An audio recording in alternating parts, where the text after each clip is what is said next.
Guess who's back? Welcome back to the channel. Today we are going to be talking about the state of the Dallas Cowboys, but before we do that, please subscribe to the channel if you like NFL content, Dallas Cowboys content. That is what we produce here. It has been a couple weeks since we made a video. RJ was out of town for a week, and then I had the unfortunate privilege to go to the Monday night game versus the Cardinals. Of course, those tickets were purchased before the biggest news since we last made a video, which is Dak Prescott season-ending injury. I think we'll probably make a whole video on that and going forward. Right now, this is just the state of the team right now and going forward for the remainder of this season. So as soon as Dak went out, that was it. I mean, you could pretty much call it there. But then as we've seen how the team has played out in these 2 weeks since his injury, I mean, that pretty much puts the nail in the coffin. I mean, you kind of figured that they would have a pretty high pick in the draft. Now they have potentially the opportunity to maybe have a top 5 pick in this draft with how bad, in this upcoming 2021 draft, with how bad the team is playing. I give it about a 80% chance that we have a top 5 pick and about a 80% chance this team does not win another football game for the rest of the season. It's hard to see them winning another game. If you look at the remainder of the schedule, I feel like before the bye, that was the easy part of their schedule. Just before the bye, they still have to play the undefeated Steelers. Of course, coming up on primetime Sunday Night Football, they play the Eagles. They still have the Ravens on the schedule. They still have the Bengals, who've been scoring a lot of points on the schedule. They'll be sure to score a lot on this, I mean, if you could even call it defense. Yeah, the 49ers on the schedule. 49ers, the Eagles again, the Redskins again. The Giants could potentially beat us, at that point in the season. I mean, it's going to be hard. But as a fan, I think the way that you should be looking at this is the players that are going to be on this roster next year, those are the players that you're going to be watching. Like, every game, I'm always watching the offensive line. That's my favorite part of the game to watch, especially now because, I mean, they have one true starter right now starting that was coming into the season. He was, easily the worst of the worst quality player you had starting. Everyone else is either a second or third string player right now. So be looking at a guy like Neville Gallimore, who's going to be seeing a lot more defensive tackle because maybe we see Dontari Poe shipped out. The big news today was Everson Griffin got shipped to the Detroit Lions for a 6th-round pick. I kind of want to get into, after a little bit of discussion, getting into maybe the players that we also see being moved in. There's a lot of potential players, but a guy like Neville Gallimore seeing more playing time. Trevon Diggs, I know that we've seen a lot from him from the very get-go, but you want to see him progress because what you like is that he's always near the play, but at the same time, for him being near the play, he doesn't make a lot of those plays, and then two, he's made some really, really bad missteps. We just saw that this past week against Washington, looking into the backfield and keeping eyes on the quarterback and getting burned.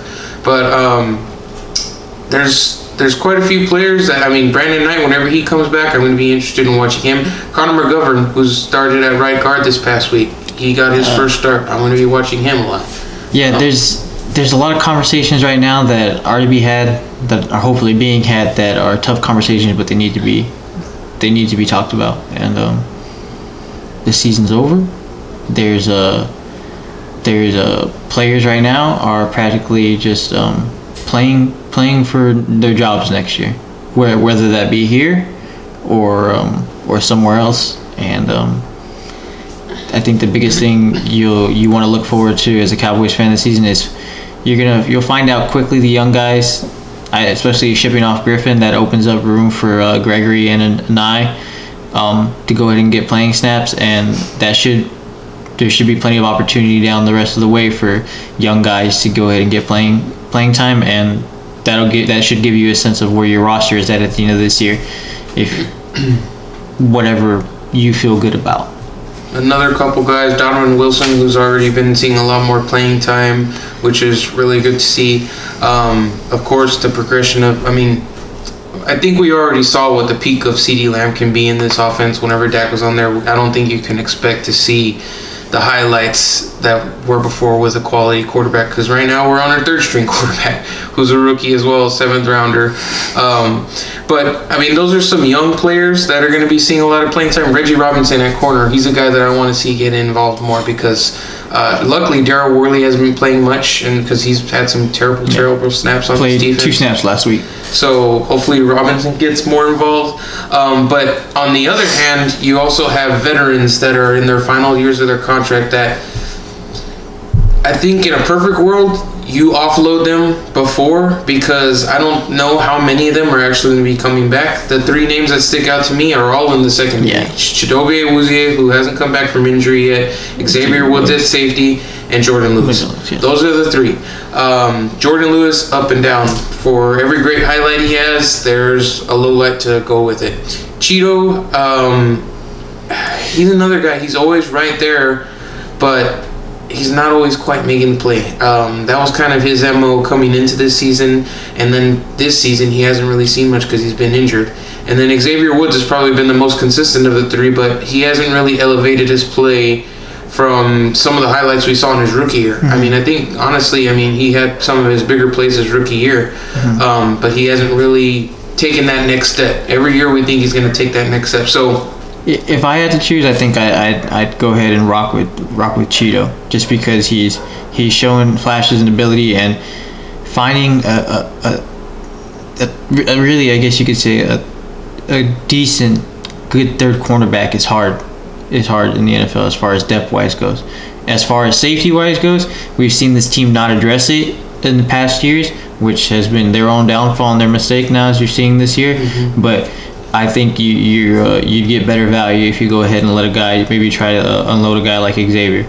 But at the same time, I don't think they can afford that, because they really don't have anybody else behind. I think of the 3 right now, he might have the highest trade value. And then Jordan, maybe you could get something for him, maybe a 5th round pick, a 6th round pick. I don't really know what his value is out there right now, but he's always been a vocal guy.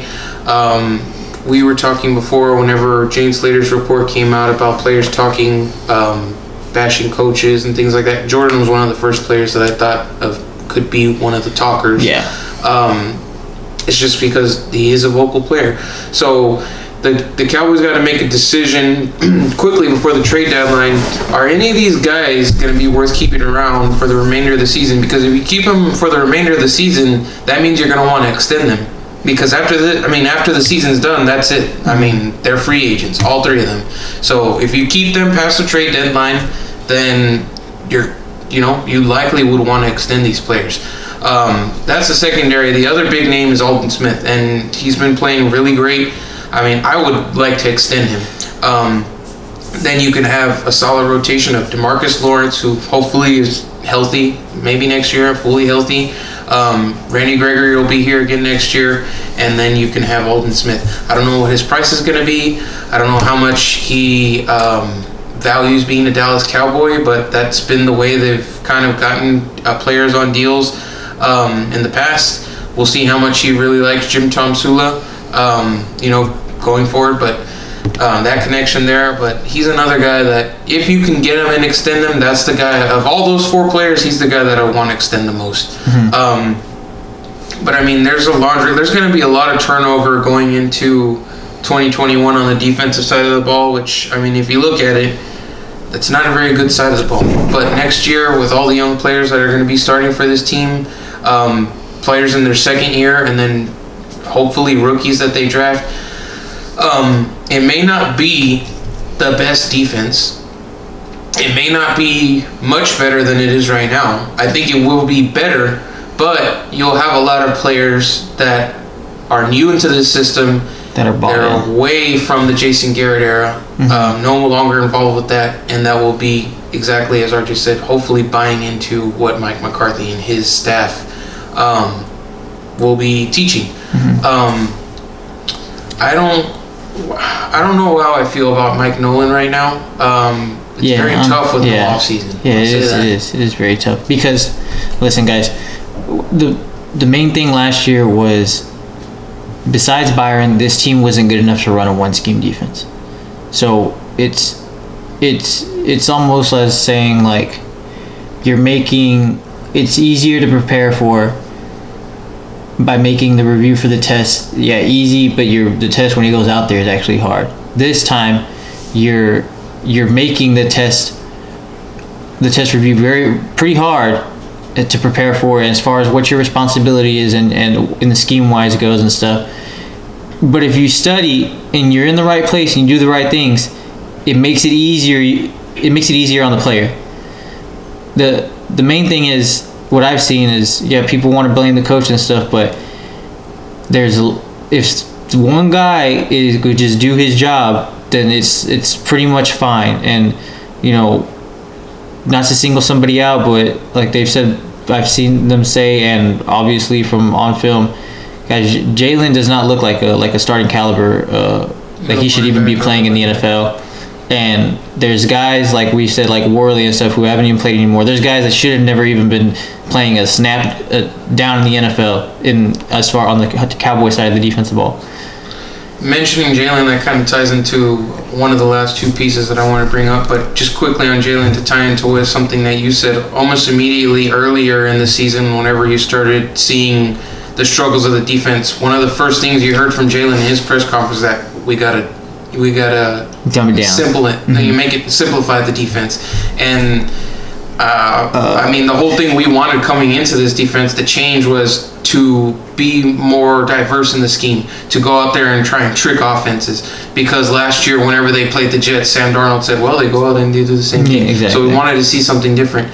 But evidently, early already, one of the leaders and highest paid players of your teams and defense are already saying, well, we want to dumb it down, simplify it. So that was the main thing. And like I was just saying, do you want it easy to prepare for during the week, but hard for you on game days, when even though you know what you're supposed to be doing and everything y'all aren't good enough to be doing that. Mm-hmm. Or do you want a hard preparation leading up to the week and what your responsibilities are going to have to do, but if you do them right, then it's going to be easier for you at the end of the day.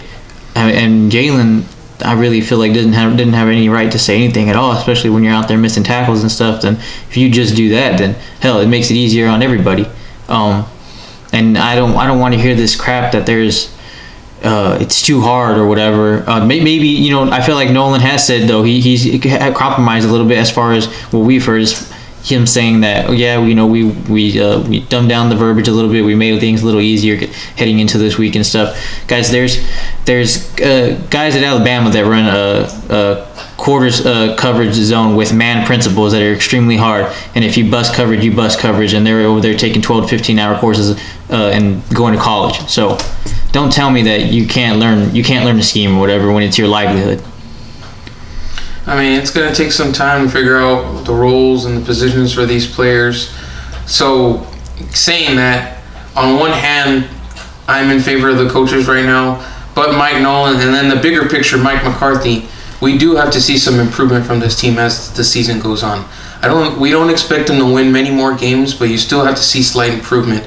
Instead of a 25-3 loss, maybe it's a 25-20 loss, a lot closer, maybe within a touchdown and a score, and you see some improvements on the defense where they're not giving up, record yardage and things like that.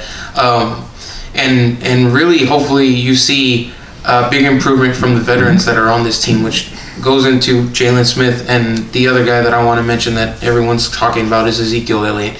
Look, these two guys, those two contracts that were done, you're not going to be able to get them off the books this year. You're not going to be able to get them off the books next year. If you do, it's going to be at a cost, a big-time cost.